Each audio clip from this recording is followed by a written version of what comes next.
Sí, ya se ve. Ok, bueno, sin más preámbulos, les explico. Esta presentación está aterrizada en 4 fases. En la primera, les hablaré de las primeras 24 horas, en la segunda, entre 24 y 72 horas. Posteriormente pasaremos a qué pasa después de 72 horas y una sesión de información práctica complementaria de qué es lo que sucedería si las autoridades hacen caso omiso o no se llega a los resultados adquiridos en la aplicación del protocolo homologado. Primero comenzaremos haciendo de su conocimiento que es una obligación de todos los ministerios públicos aplicar el presente protocolo, el cual fue producto de un trabajo colectivo entre Fiscalías Generales de la República, Fiscalías Generales del Estado, voluntarios que se quisieron sumar a esta participación, organizaciones de derechos humanos e incluso de familiares de personas desaparecidas. Comenzamos con la fase 1. Al inicio de un reporte de búsqueda de persona, se activa un mecanismo de búsqueda inmediata ante la Comisión Nacional de Búsqueda. Para esto vamos a hacer una pequeña diferencia entre personas desaparecidas y personas por desaparición forzada. Tenemos que las personas desaparecidas por particulares son aquellas personas de las cuales sus familiares no tienen noticias o cuya desaparición ha sido señalada sobre la base de la información fidedigna a causa de un conflicto armado o de violencia interna. Entonces, aquí tenemos una situación principalmente de delitos en particular, como puede ser un secuestro, alguna situación que intervenga con delincuencia organizada o por problemas de particulares.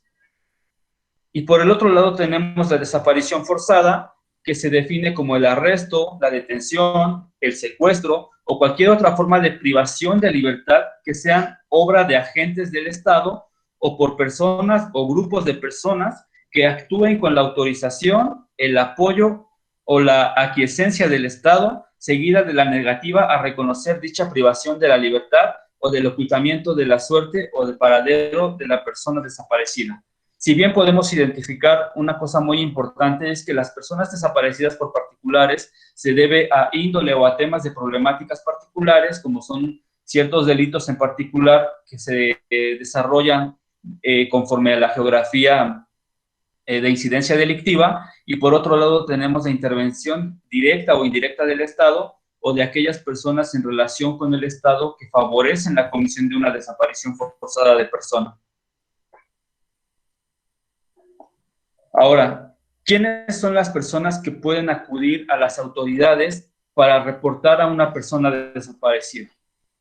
Tenemos que las personas son los hijos nacidos dentro o fuera del matrimonio, hijos adoptados o hijos del cónyuge, el cónyuge, casado legalmente o no, los padres, se puede incluir aquí a los suegros, al suegro, la suegra, padres adoptivos, por si se llevan mal, pues más o menos vayan viendo de alguna forma de entablar una relación, por lo menos con fines informativos, para que les pueda brindar el apoyo en una situación así, que esperemos que jamás se vean involucrados. Tenemos a los hermanos y las hermanas, nacidos de los mismos padres, de padres diferentes o adoptados. Ahora, en la recepción del reporte por desaparición, tenemos que la búsqueda inicia en el momento en que se recibe la noticia de la desaparición de persona. En esta fase del mecanismo de búsqueda inmediata, vamos a desmentir el mito de que tienen que pasar 24 o 72 horas para que podamos acudir a las autoridades. En el momento en que nosotros tengamos conocimiento de que la persona ha desaparecido o de que no tengamos comunicación o información de la misma, o bien que se tenga la sospecha o la certeza de que algún agente del Estado o en colaboración del Estado ha desaparecido a un familiar, entonces debemos acudir a las instancias correspondientes. Una de las recomendaciones es acudir acompañado a las diligencias con otra persona o incluso asociaciones civiles que les brinden el apoyo para que se pueda tener un poquito más de presión sobre las autoridades para comenzar con la búsqueda. ¿Dónde se puede iniciar el proceso de búsqueda? Este mecanismo de búsqueda inmediata. Tenemos la Comisión Nacional de Búsqueda, que se encarga de atender las noticias de desaparición, y tenemos los registros independientes de la autoridad, que es una plataforma de la Comisión Nacional de Búsqueda de forma particular que se encuentra dentro de esta página donde ustedes pueden ingresar la información para que se pueda activar el mecanismo de búsqueda de la persona que ustedes están reportando. Un punto muy importante que ustedes deben saber, y seguramente ya se lo hicieron saber algunos ponentes anteriormente, o si no, esperemos que los próximos compañeros se lo hagan saber, es sobre la confidencialidad de la información que se encuentra en el artículo 16 de nuestra Carta Magna. ¿Cuáles son los principales inconvenientes que ustedes van a encontrar en las instancias públicas cuando vayan a reportar una desaparición de persona? Tenemos en la primera, que es la vinculación de persona desaparecida con situaciones con particulares. Las autoridades suelen restarle gravedad a la situación y se suelen escudar en cosas como que andaba en malos pasos, se fue con el novio, se lo buscaron y tratan de revictimizar a las personas que ya están en una situación desesperada de búsqueda de personas. Otras de las creencias es de que existe una relación entre las autoridades y el crimen organizado, que aquí en México pues nadie cree eso porque las autoridades son meramente honestas. Entonces tenemos temor a represalias por parte de la autoridad eh, de que estemos exigiendo de manera constante o que estemos ejerciendo esta presión social para que activen los mecanismos de búsqueda y nos genera desconfianza, hay revictimización o incluso te pueden presionar a tal grado de que abandones la denuncia o el reporte de tu familiar desaparecido. Sin embargo, en la sección de la información complementaria, pues les estaré dando algunos consejos o algunos tips en caso de que se presenten con alguna situación similar. Ahora, ¿ante qué autoridad nos debemos presentar? Iremos ante el Ministerio Público, que cuenta con un área especializada dentro de la Fiscalía, que es la Comisión Nacional de Búsqueda, en la cual los van a dirigir a una página web y les van a entregar un formato para que ustedes llenen el reporte de la persona desaparecida.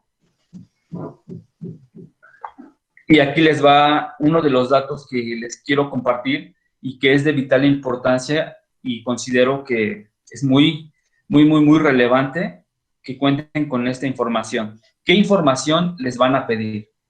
En primer plano tenemos los datos de la persona desaparecida: nombre, edad, fecha de nacimiento y domicilio. Desde ahí, desde estos datos generales, ya tenemos el uso de la información. Muchas veces en las cuestiones o en los ámbitos familiares nos da flojera o no tenemos el interés de saber un poco más de las personas con las que convivimos. Tenemos papá, mamá, nuestros hermanos y si acaso sabemos el de algunos primos o tíos que sean importantes, pero no sabemos el de todos. Entonces es muy importante contar con la información o que se vaya haciendo normal, que una normalización del manejo de información o de conocer a las personas que están en nuestro círculo social para poder afrontar alguna situación de estas. Otros datos más de mayor relevancia y muy importantes es la descripción física. Como muchos de ustedes conocen, pues son la media afiliación y la identificación de características particulares. Para las personas que no conocen el término de media afiliación, pues hablamos de aquellas características físicas particulares de la persona que lo hacen único.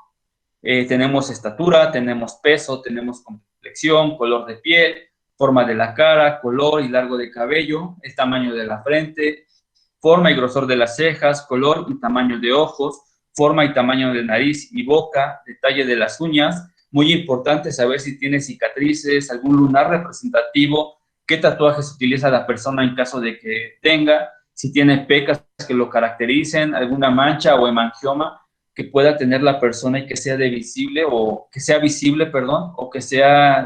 en cuestión identificativa para las autoridades. Intervenciones quirúrgicas, alguna fractura, alguna operación, incluso del apéndice o algo así, que les deje una marca que les pueda servir para identificar a las personas, entre otros datos. Entonces, les voy a platicar rápidamente una cuestión que pasa dentro de mi núcleo familiar. Se los voy a extender a por cuestiones meramente informativas. Yo tengo un tío que se llama Jesús Lascano. Y por alguna cuestión familiar, para no entrar tanto en detalles, todos mis primos, sobrinos, mi papá, mis otros tíos, todo el núcleo familiar de ahí, e incluso en la colonia, lo conocen como César Lascano. Eh, no vamos a andar mucho en los detalles, sin embargo, todas las personas que conoce dentro del núcleo social lo conocen como César Lascano. Sin embargo, en todos sus documentos oficiales aparece como Jesús Lascano. Si mi tío llegara a tener algún acontecimiento donde se vea involucrado en desaparición o desaparición forzada y tenga con él sus documentos oficiales, estoy seguro que cualquier familiar, que aproximadamente somos el 10-15% que sabemos que se llama Jesús Lascano, lo van a ir a reportar con el nombre de César Lascano y la carpeta de investigación se va a iniciar con un nombre ficticio que por comodidad de la persona o por cualquier otra situación no refiere su nombre verdadero. Entonces, aquí tenemos una pérdida de tiempo, una falsificación de la información y vamos a retrasar a las autoridades para estar cambiando el nombre de la persona que se está reportando. Entonces, yo les quiero hacer esta invitación, esta recomendación de que ustedes se acerquen a las personas que tienen al lado, que los empiecen a conocer un poquito mejor, que sepan cuáles son sus hábitos, cuáles son las características particulares que los identifican y algunos datos generales para que tengan a la mano en cualquier situación de riesgo. Además de estas características particulares, debemos contar con una serie de información. Por ejemplo, saber cuándo desapareció la persona, cuándo fue la última vez que se vio a la persona, cuándo fue la última vez que tuvo contacto con la persona y por qué medio, en este caso por teléfonos celulares, por correo electrónico, por alguna llamada de un teléfono público. Es importante recabar toda la información con los familiares o las personas cercanas que tuvieron contacto con el familiar desaparecido. ¿A dónde se dirigía la última vez que se supo de la persona? Muchas veces tenemos esta costumbre de que ahorita vengo o ahorita regreso. ¿A dónde vas? Pues por ahí, o voy con unos amigos, o no me tardo, o hasta se molestan. Pues, ¿qué te importa? Ahorita vengo, te estoy diciendo que voy a salir con mi novio, con mi novia, con mi pareja, con mis amigos, pero no decimos a dónde vamos. Entonces es importante empezar a sensibilizar la información. ¿Quién tuvo el último contacto con la persona? ¿Qué lugares frecuentaba? Y la reconstrucción de recorrido o rutina diaria. ¿Cuáles eran los hábitos de la persona? Supongamos que Carlos va a correr todos los días, supongamos, porque no es cierto, al parque ecológico. Y me hago de una rutina que mi familia va conociendo y más o menos ya tiene una noción de los horarios y del recorrido que yo tengo. Entonces, con esta información ya saben más o menos por qué paraderos andaba y qué información le van a brindar a las autoridades para emitir el reporte en caso de una desaparición. Otra de las recomendaciones es guardar el folio asignado que se le va a dar a la carpeta de investigación. Se le puede pedir al Ministerio Público una vez que se registre en la base de la Comisión Nacional de Búsqueda y contar con fotografías recientes de la persona. A lo mejor ustedes tengan conocidos de algunas personas que les guste hacerse cirugías o que hagan demasiado ejercicio para tener un cambio. Como vemos en la fotografía, una bichectomía, que hubo una reducción de cachetes, por decirle así, y cambia totalmente la apariencia de la persona. Entonces, cuando hay algún tipo de operación o incluso cuando las personas usan demasiados filtros para mejorar sus imágenes en las redes sociales, puede ser algo que obstruya con los canales de búsqueda de las autoridades. Entonces, es importante que ustedes tengan a la mano una foto reciente de su familiar y que antes de realizar la denuncia repasen cuál es la información que van a presentar para que puedan tener una narrativa clara y precisa para acelerar el proceso de búsqueda. Bien, otra recomendación, y es importante que ustedes lo sepan, que todas las comunicaciones que se llegue a tener como familiar de persona desaparecida con la autoridad, en este caso con el Ministerio Público, dejen una constancia por escrito. Es un derecho que aparece en el artículo 218 del Código Nacional de Procedimientos Penales, en el que establece que la víctima o ofendido y su asesor jurídico podrán tener acceso a los registros de la investigación en cualquier momento. Entonces, cada una de las etapas de investigación, cada intervención que tengan o cada reunión que se lleve a cabo con las autoridades, deben pedir que se haga una constancia por escrito para darle un seguimiento a la carpeta individual de la persona que están buscando. Ahora, vamos con la activación del mecanismo de búsqueda urgente. Personas que ingresan la búsqueda, que activa este mecanismo. En primera parte tenemos al Ministerio Público, que es la persona encargada de llevar la investigación. Tenemos a peritos que van a hacer su intervención especializada dependiendo de la materia o de la intervención que se requiera para la carpeta de investigación. Tenemos a los policías de investigación que van a desarrollar tareas de campo o de búsqueda también para cualquier situación y recabar información para la persona que estamos buscando. Personal en materia de derechos humanos perteneciente a la Fiscalía, y tenemos también al personal que pertenece al Departamento de Análisis Estratégico.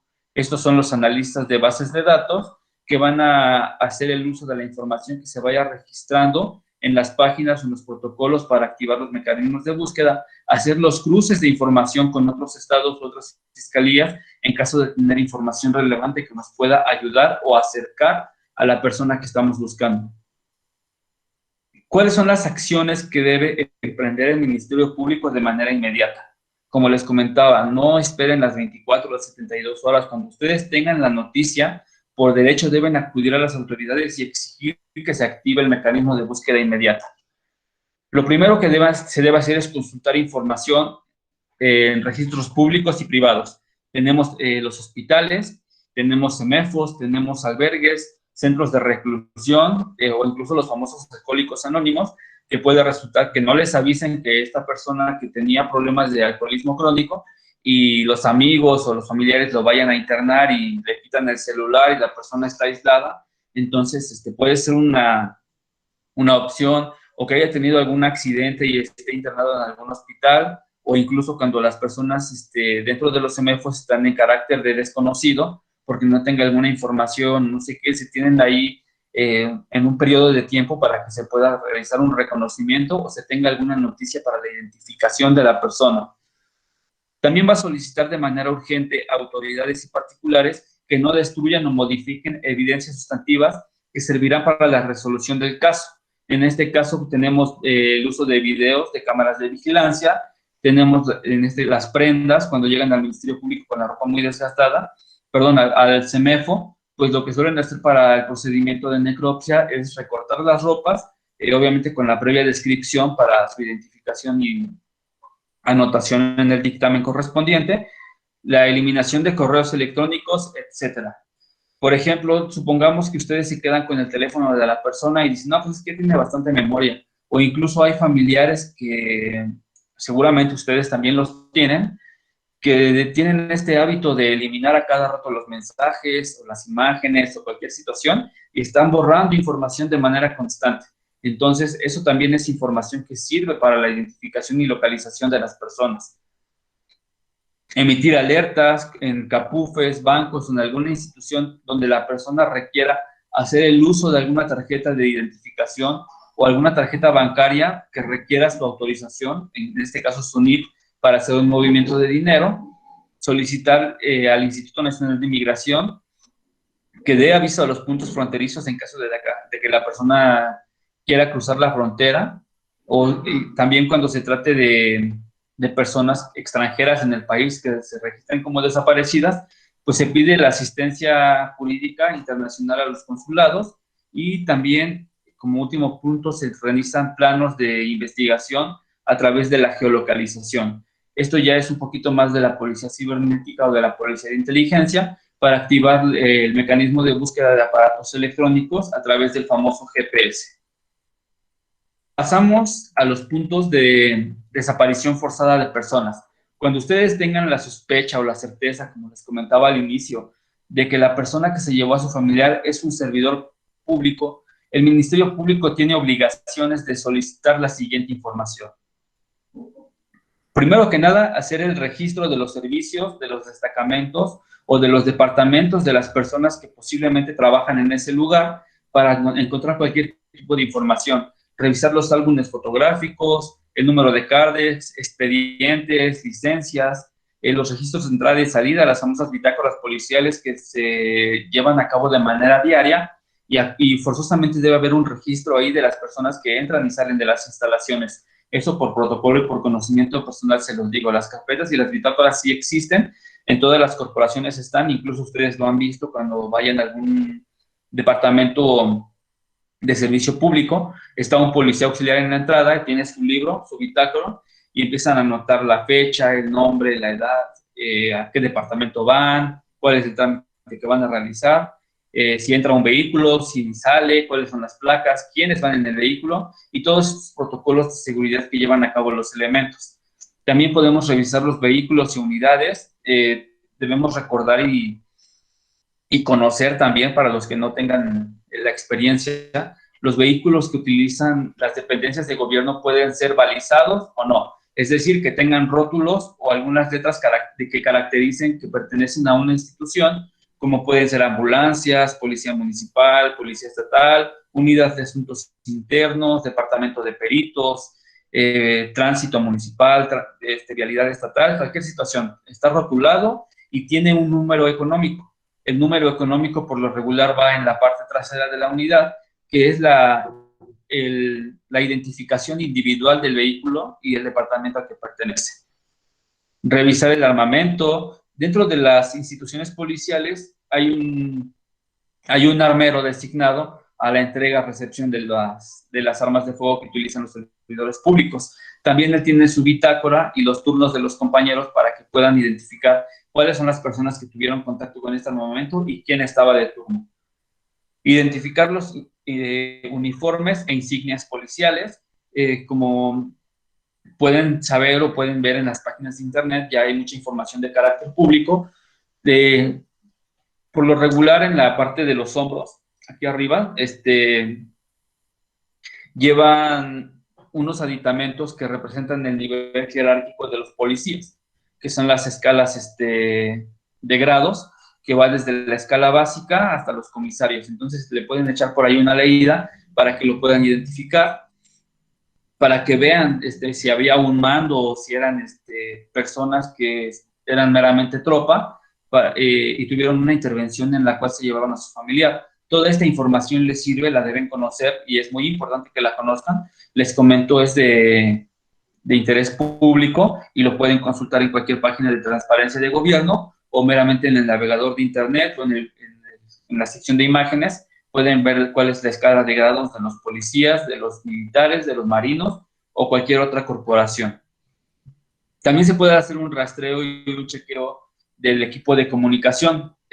Actualmente la policía está utilizando equipos de radiocomunicación satelital como si fueran teléfonos inteligentes, smartphone, con identificador de GPS. Entonces todo se puede rastrear, todo tiene rastros. Y bueno, pasamos a esta diapositiva que les voy a explicar de manera muy rápida de cómo identificar a un policía, a un militar o a un marino. Tenemos prácticamente empezamos con la policía municipal. Por lo regular, la policía municipal, incluso estatal y federal, hemos encontrado elementos que no utilizan pues el uniforme de manera adecuada, siendo uno de los principales filtros para la prevención en el uso de la fuerza, que es la presencia policial, pues indica que se debe portar de manera correcta el uniforme. Entonces, muchas veces vemos al compañero desfajado, con su uniforme todo despintado, los zapatos no los bolea. Regularmente los policías municipales utilizan kepi o gorra. Sin embargo, la característica más importante es que dentro de la estrella o al lado de la estrella, en la parte posterior, tiene la leyenda de policía municipal. En los años anteriores se había llegado a un acuerdo de la homologación del uniforme policial en tonos azules. Sin embargo, por problemáticas o intereses de los gobiernos representados por partidos políticos, pues suelen hacer los cambios a sus intereses personales o particulares y cambian el color del uniforme. Eso también nos puede ayudar a identificar a los policías. Por ejemplo, la mayoría de policías estatales en el estado de Puebla utilizan uniforme de color negro. Sin embargo, también su uniforme tiene la leyenda de policía estatal y los pueden identificar por sus patrullas que van en color vino con blanco y pues bueno, dice policía estatal o dice vialidad estatal. La policía federal que en su momento hubo e incluso todavía hay algunos compañeros que utilizan el uniforme azul de fuerzas federales, utilizan chalecos personalizados que tienen el nombre de Policía Federal, Gendarmería Nacional o en este caso de esta fusión que hicieron con el ejército, que es la Guardia Nacional, que los uniformes están en la parte inferior de la diapositiva, muy feos, por cierto. Pero bueno, ese es el uniforme de nuestras autoridades y lo mismo. Como si pueden ver, de izquierda a derecha, hay una oficial que tiene el uniforme pie-tierra. En los hombros se le ve una tirita como color negro. Ahí es donde pueden identificar los grados policiales y en la parte posterior la leyenda del corporativo al que pertenece. También podemos identificar los colores, los uniformes en color verde militar, regularmente son pixelados, del ejército mexicano pertenecientes a la Sedena, que en la región norte o en la región desértica cambia a un color arena o color café pixelado. Sin embargo, siguen siendo elementos de la Sedena. Por último, tenemos al uniforme de la Marina, que está en color olivo y también pixelado. Sin embargo, también están obligados a usar algún distintivo que pertenecen a la Secretaría de Marina. Entonces, son de manera muy general los aspectos con los cuales ustedes pueden identificar a los elementos del Estado para reconocer los grados o los uniformes en caso de que se vean vinculados en una desaparición forzada de persona. Adicional a este tema, tenemos que si el Ministerio Público dice que ya consultó la plataforma México y no se encontró información, les recuerdo que les debe entregar una constancia de la búsqueda que ya hizo por escrito, la cual se va a agregar a la carpeta individual de búsqueda de la persona o familiar que ustedes están reportando. Respecto a la información y a la protección de las víctimas, tenemos las obligaciones del Ministerio Público, que es informarles los avances y señalar que está por realizar una investigación toda vez que no se ha encontrado información que nos dé sobre el paradero del familiar que estamos buscando, identificar la situación de riesgo a los familiares, por ejemplo, si están amenazados por algún grupo delictivo o si se puede haber represalias de la persona que tiene secuestrado o privado de la libertad a su familiar o cualquier otra situación de violencia geográfica o incluso de represalias del Estado para la familia. Una vez que se identificó la situación de riesgo, pues se debe de identificar a los familiares pertenecientes a grupos de riesgo, en este caso los familiares del núcleo familiar primario, y se les debe brindar un caso de protección. En caso de la existencia de riesgo, pues bueno, el principio de protección habla de que se les debe dar una garantía de seguridad y protección por parte del gobierno a los familiares. En este caso puede ser vigilancia asistida, cambio de residencia o protección para evitar que sean víctimas nuevamente de un grupo delictivo o del Estado. Se debe ajustar esta garantía de seguridad a la necesidad y a la proporcionalidad de protección que requiera la víctima en relación a la naturaleza de la desaparición de su familiar. Debe haber un principio de confidencialidad, como ya les había comentado en el artículo del Código Nacional de Procedimientos Penales, y en el principio de oportunidad y eficacia para avanzar y esclarecer en mayor prontitud la investigación o la carpeta de investigación que está llevando la autoridad para identificar o encontrar a sus familiares. Si dentro de las primeras 24 horas y de la consulta de información no hemos obtenido ningún dato relevante para localizar a su familiar, se procede al cierre de la primera fase, que son las 24 horas.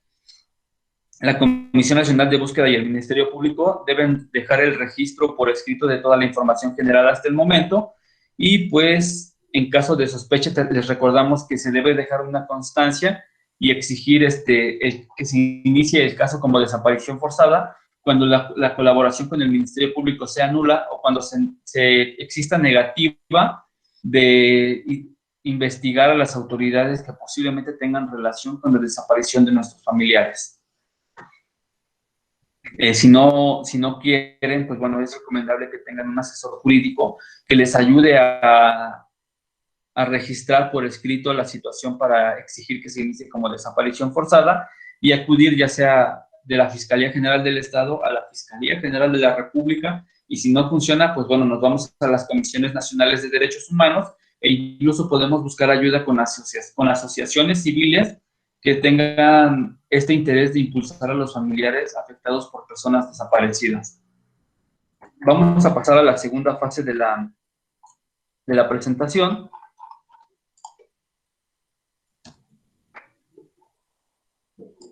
que comprende el mecanismo de búsqueda entre 24 y 72 horas.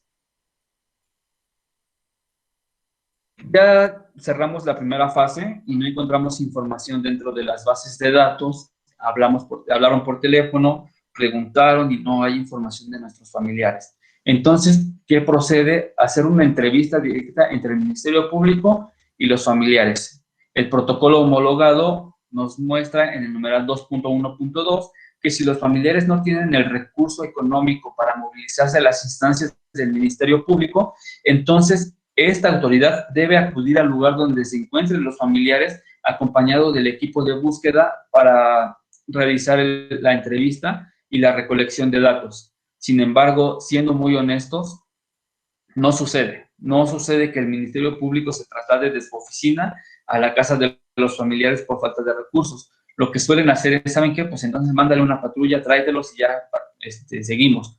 ¿Por qué? Porque tenemos dos factores en cuenta. El primero, la falta de recursos humanos y materiales por parte de las autoridades y la carga de trabajo.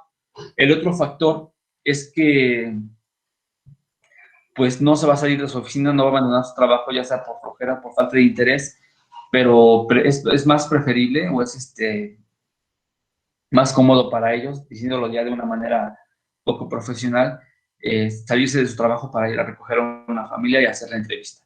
No debería de decirse así, sin embargo, seamos realistas, son cosas que suceden, pero ustedes lo deben tomar en cuenta. Es obligación del Ministerio Público encontrar una manera de que ustedes lleven a cabo esta entrevista, que les faciliten los recursos o que él vaya hacia donde ustedes se encuentren. En la entrevista, los temas a tratar van a ser los siguientes. Se va a hacer una retrospectiva de la información que ya se tiene recabada hasta el momento. ¿Cuáles fueron los lugares o las instancias de búsqueda y cuáles fueron los resultados? Se les va a explicar el procedimiento jurídico y de investigación que se está llevando a cabo y la carpeta de investigación que se va a abrir y los derechos que tienen como familiares de personas desaparecidas. Respecto a los equipos electrónicos, a manera de recomendación les comentaba que si ustedes lo tienen o está en manos de las autoridades y el teléfono celular o el equipo esté bajo algún plazo, en este caso los famosos planes, pues es recomendable que se siga pagando el servicio para que se tenga activa la línea y el servicio de identificación para la geolocalización siga activo. Entonces, se debe conservar y se debe tener a la mano el email de los teléfonos celulares. Si no tienen el email de su equipo o no saben cómo utilizarlo, aquí les dejo en la diapositiva el tip o la manera más fácil de obtenerlo. Agarran su teléfono celular, marcan asterisco gato 06 gato y de manera automática su equipo les va a mandar el email, que este email es una clave de identificación para que la policía cibernética pueda rastrear el dispositivo por vía satelital. Entonces, es esta situación del email, mantener los registros y los plazos vigentes, y en caso de que exista un celular de la persona desaparecida a disposición de la familia o cualquier otro equipo electrónico, se solicita la autorización hacia los familiares para que un experto tenga acceso y pueda tener esta parte de la geolocalización, porque muchas veces tiene la clave o tenemos la sospecha en materia de desaparición forzada y no queremos que las autoridades pues se adentren a la vida particular de nuestras personas, a la vida privada. Entonces, si ya sospechamos de ellos, pues es muy poco probable que les demos la autorización de que le den el uso a nuestro equipo celular o al de nuestro familiar desaparecido, porque pueden borrar información o pueden alterar la carpeta de investigación. Sin embargo, ustedes pueden estar ahí, lo pueden hacer en su domicilio o pueden dejar una constancia por escrito del procedimiento exacto a través del cual el perito experto va a tener acceso a la información.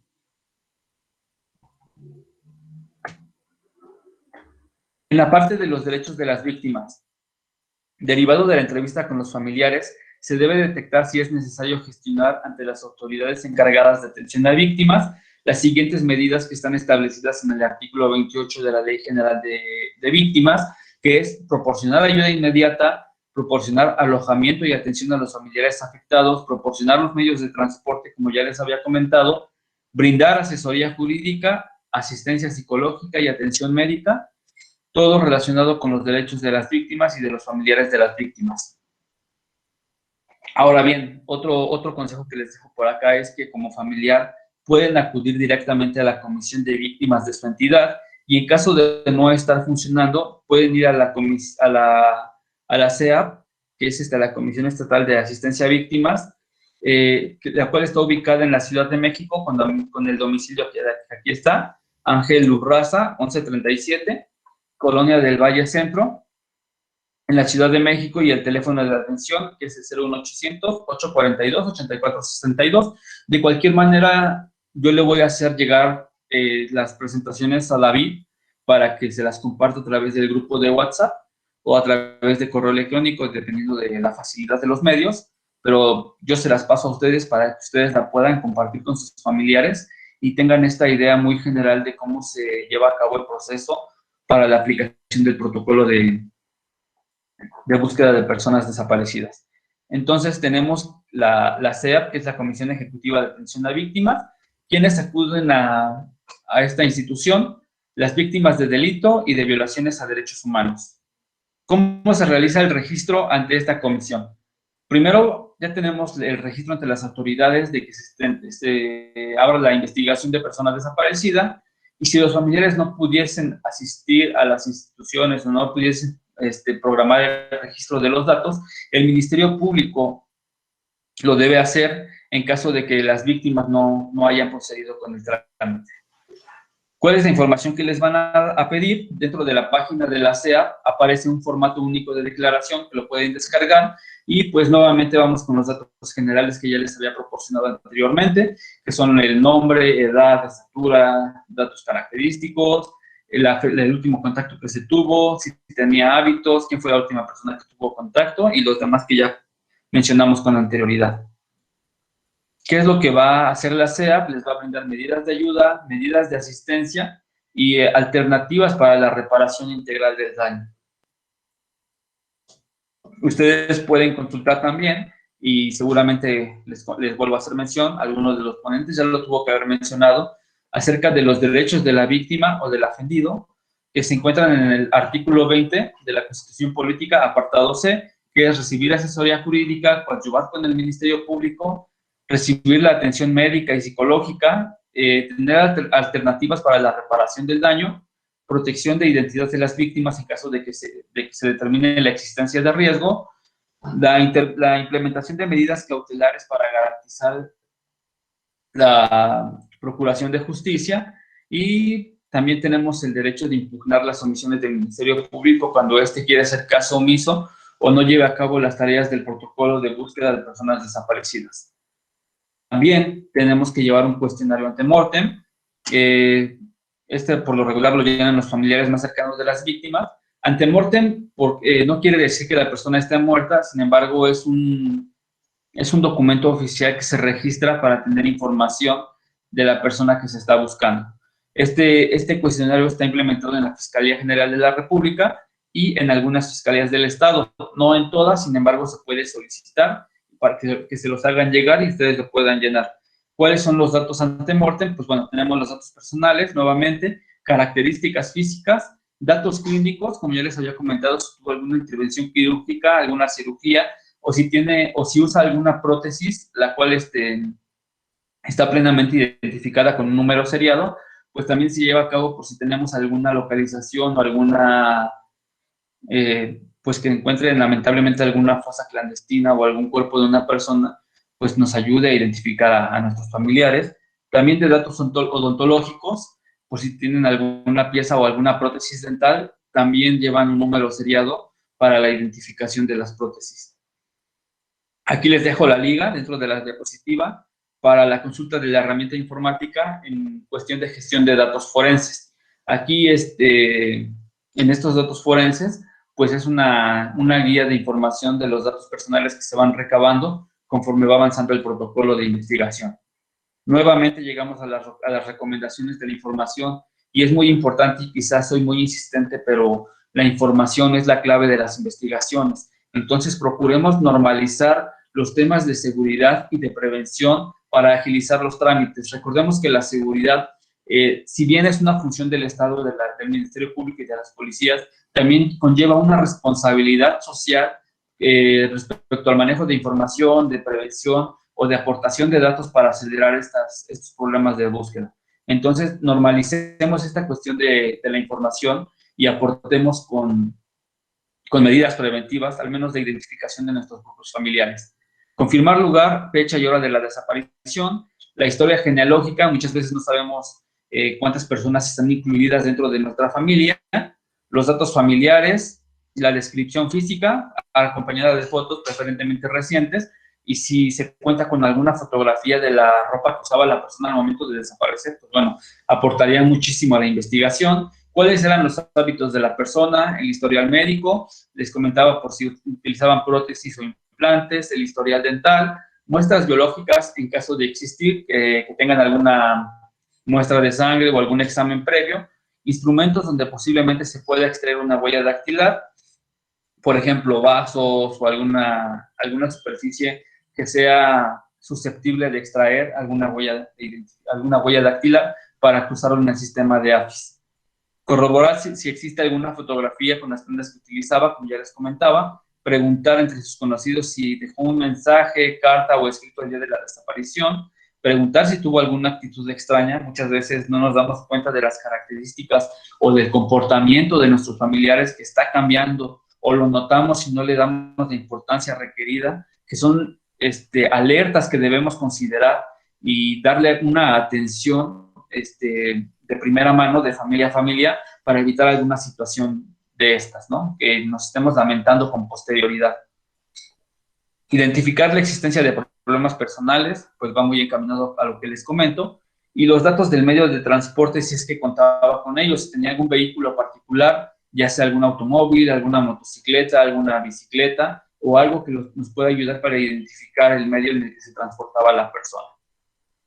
Después de toda esta entrevista y este cuestionario para recabar los datos de información e iniciar los protocolos de búsqueda, emitir las alertas y las demás etapas del protocolo, se cierra la segunda fase cumplida las 72 horas.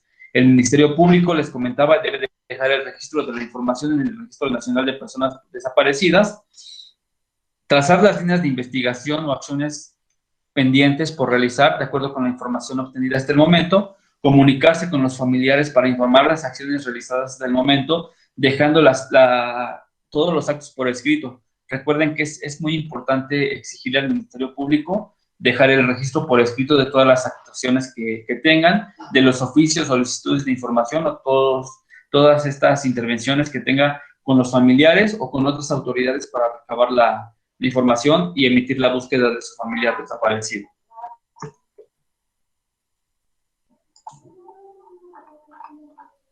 Entramos en la tercera fase,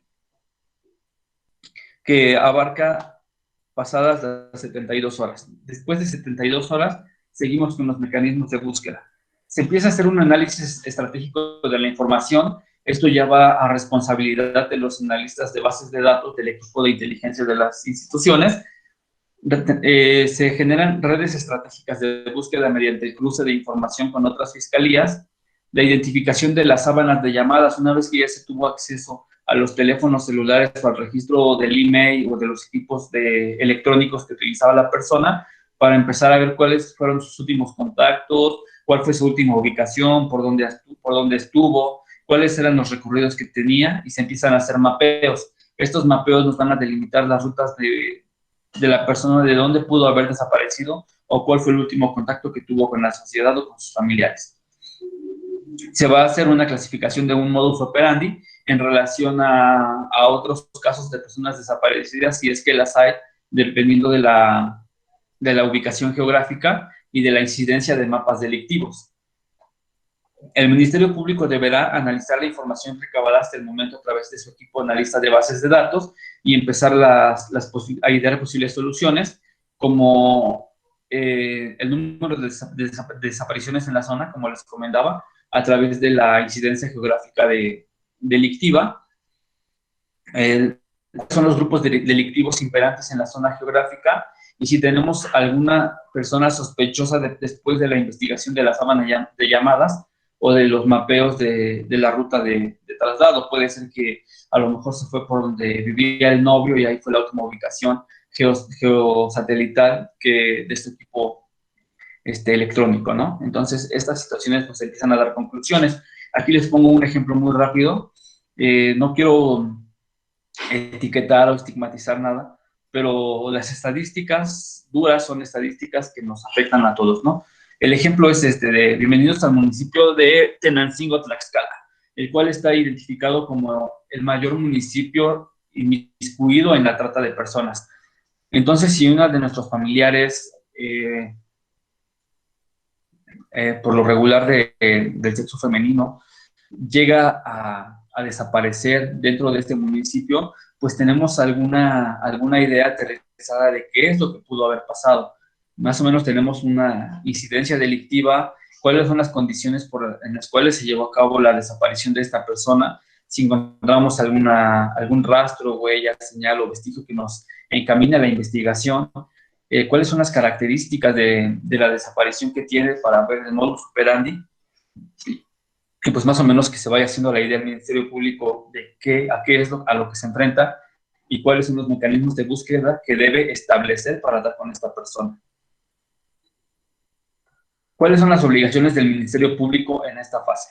Nuevamente, generar entrevistas, ya sea con las autoridades que posiblemente estén relacionadas en caso de desaparición forzada, con los familiares o con los conocidos de las personas derivado de la investigación de las sábanas de llamadas o de los mapeos, inspecciones de los lugares donde se haya encontrado algún rastro, huella, señal o algún indicio de la desaparición, inspección de los funcionarios, como les comentaba, que personalmente se vieron inmiscuidos, solicitud de pruebas periciales de intervención especialista para identificar o hacer algún estudio especializado que requiera alguna extracción de huella dactilar, algún análisis de sangre, alguna reconstrucción de hechos, una intervención criminalística o incluso alguna elaboración de un perfil criminológico.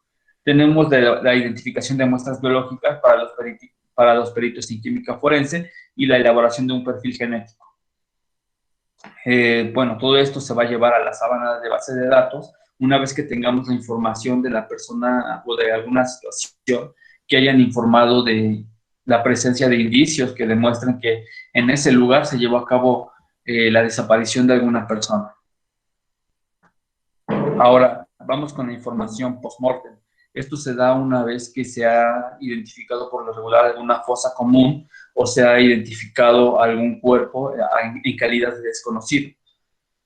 Cuando el cuerpo localizado sin vida de una persona llega a información de las autoridades, pues se debe de corroborar en primera instancia con toda la información usada en la entrevista ante mortem que ya les había pasado, ¿no? Cuáles eran los datos que se habían recabado. Ahora, ya tenemos este cruce de datos, pasamos a la recuperación de cuerpos o restos humanos. En caso de que la persona fallecida, pues tenga o se haya comprobado la identificación de nuestro familiar. Tenemos el protocolo de tratamiento e identificación forense, que nos marca en la primera pauta entregar a la familia y deudos información clara y veraz, precisa, que responda a las expectativas y limitaciones del proceso. Muchas veces pensamos que la autoridad no quiere actuar o no nos quiere dar el cuerpo, sin embargo, muchos de ustedes estuvieron en el campamento de fosas clandestinas y ya saben que el protocolo para la recuperación de un cuerpo pues es bastante extenso. Se debe de llevar a cabo una serie de protocolos que garanticen la integridad de la persona o de algún indicio que nos pueda dar alguna pista para complementar la investigación. Crear expedientes de búsqueda que permitan cruzar información con otras instituciones para ver si no tenemos alguna muestra de ADN o algún registro de alguna prótesis de la persona que se está buscando y esté relacionada con lo que encontramos dentro de la fosa. Contar con la autorización de los familiares para el uso de la información. Esto es en cuestión meramente investigativa. Una vez que se requiere la información de mi familiar para una fosa que encontraron, por ejemplo, en Coahuila, pues entonces debo autorizar que el expediente que se está llevando en Puebla pueda ser trasladado para hacer este cruce de datos y verificar si la persona que está allá no es mi familiar. Entonces, es importante saber como familiar que la identificación de un cadáver o restos requiere de una intervención multidisciplinaria en la que se hacen comparaciones físicas e informáticas para obtener información precisa, por lo que el proceso puede demorar respecto al avance de la investigación. Esta intervención multidisciplinaria, pues, es aquella que llevan a cabo mis compañeros peritos en cuestiones de información. Ya sabemos que las intervenciones periciales pueden ser en diferentes áreas. Ojo, si se enteran que las autoridades han encontrado restos de una persona o una fosa clandestina que hayan visto en los medios de comunicación, deben acudir a las oficinas del Ministerio Público y solicitar que éste ordene el cruce de la muestra de ADN que se tomó en la entrevista ante-mortem para que sea comparada con los restos localizados. Y en caso de que el Ministerio Público se niegue o no muestre la disponibilidad para hacer este proceso, pues bueno, podemos acudir a las Comisiones Nacionales de Derechos Humanos o en los procedimientos que les voy a pasar en las siguientes diapositivas. Tenemos el cierre de la última fase y localización con vida de personas. Cuando se tiene una localización exitosa y nuestro familiar aparece sano y salvo, el Ministerio Público solicita una entrevista con la persona que se encontró. Previamente se le da una atención médica, una valoración psicológica y todas estas cuestiones que aparecen en el apartado de derechos de las personas, ¿no? Derechos de las víctimas. Previo a esta intervención se debe firmar un consentimiento informado para que la persona sea conocedora de cuáles son los derechos que le asisten. Entonces, no es un proceso así de que pues ya apareció, ya me voy con mi familia. Se debe analizar y descartar la existencia de riesgos para la víctima o sus familiares previo al reencuentro, que no vaya a ser alguna trampa montada por la delincuencia organizada o por alguna institución de gobierno que vaya a vulnerar la integridad de los familiares de la persona que acabamos de encontrar. Y para la localización de personas sin vida, cuando lamentablemente la persona ha fallecido, se debe notificar a los familiares y proceder a la entrega de cuerpos, ¿no? Al concluir las pruebas multidisciplinarias del ámbito pericial, de la intervención del médico forense o alguna toma de muestras y cruce de información, se debe notificar a los familiares una vez que ya se tenga la certeza de la identidad de la persona. Se debe continuar con la investigación legal en representación del defensor legal de la familia o de la asociación civil que los esté auxiliando para la búsqueda de la persona desaparecida. O incluso pueden ir acompañados de una persona de confianza y si no tienen con quién asistir, lo pueden hacer únicamente con el Ministerio Público.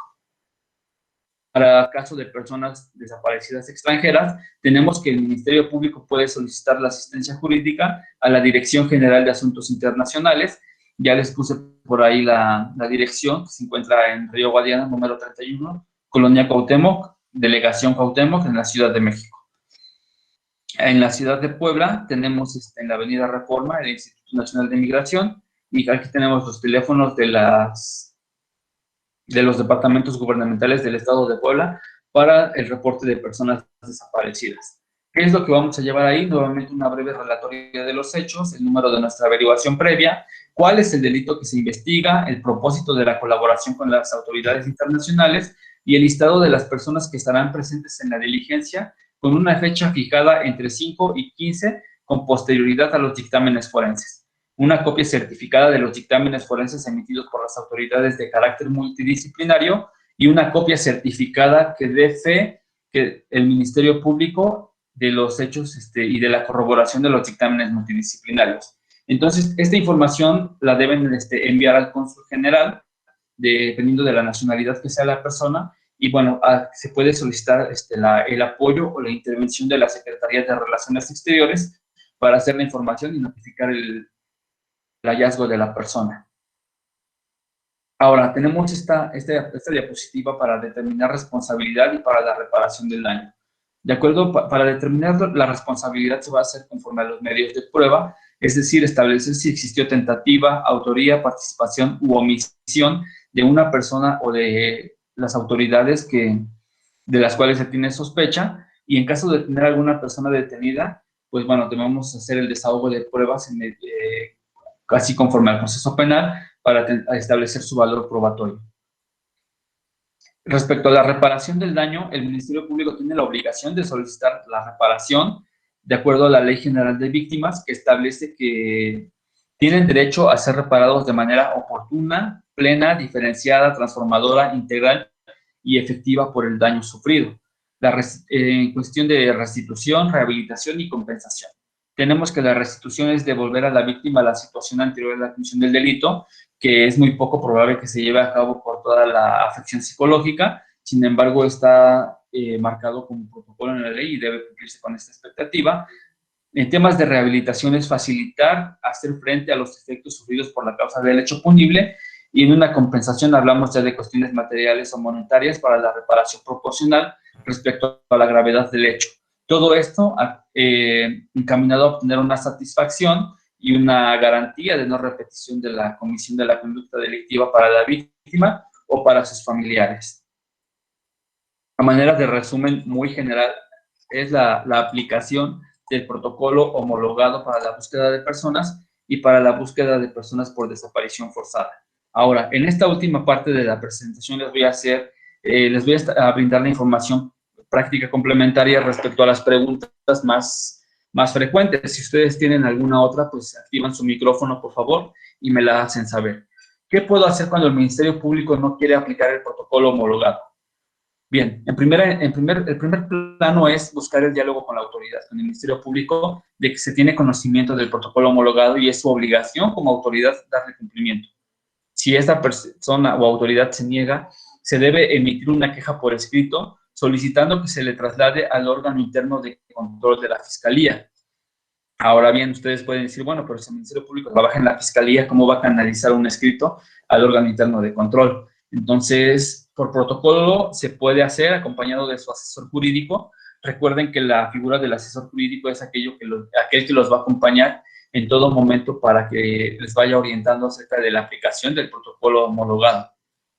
Tratar de informar a su superior jerárquico. ¿Quién es el superior jerárquico del Ministerio Público? El fiscal general, ya sea del Estado o de la República.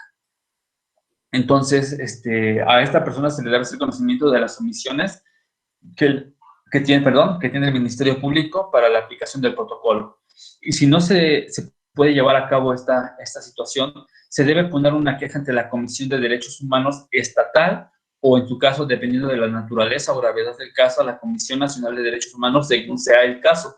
Y también buscar el apoyo de asociaciones civiles que los puedan apoyar, como les había comentado al inicio, a manera de presión, al estar ahí directamente sobre las autoridades para darle seguimiento al protocolo homologado a través de una carpeta individual para la búsqueda de su familiar o persona desaparecida. Los principales obstáculos a los que se enfrentan las familias en las investigaciones penales es que tenemos la falta de capacitación de los ministerios públicos. Por lo regular, son las familias o los grupos de ayuda los que impulsan las investigaciones a través de la presión social. Tenemos la falta de sensibilidad de las autoridades hacia las familias. El Ministerio Público tiene una carga de trabajo y todas las situaciones de violencia incluso las llegan a ver como una situación normal y no están sensibilizados o no se ponen en los zapatos de las personas que están sufriendo la pérdida de un familiar. Otra situación es la falta de recursos humanos y materiales en las dependencias, que como ya les había dicho, por falta de trabajo o por carga de capital humano, y las medidas de ayuda inmediata y asistencia para obtener y brindar la reparación del daño. Las buenas prácticas implementadas, desarrolladas por las familias, pues bueno, acuérdense que todo va solicitado por escrito, organizarse y buscar apoyos colectivos en el país de asociaciones civiles, promover mesas de trabajo con las autoridades para darle seguimiento a las investigaciones, promover la capacitación de herramientas jurídicas a los familiares para que se puedan apoyar del protocolo homologado y de los asesores jurídicos, y acudir a los organismos protectores de derechos humanos. También les voy a anexar la bibliografía para que puedan tener acceso a los protocolos, y de mi parte sería todo en la participación. Si alguien tiene alguna duda o algún comentario, pues quedo pendiente de sus órdenes. Muchas gracias a todos.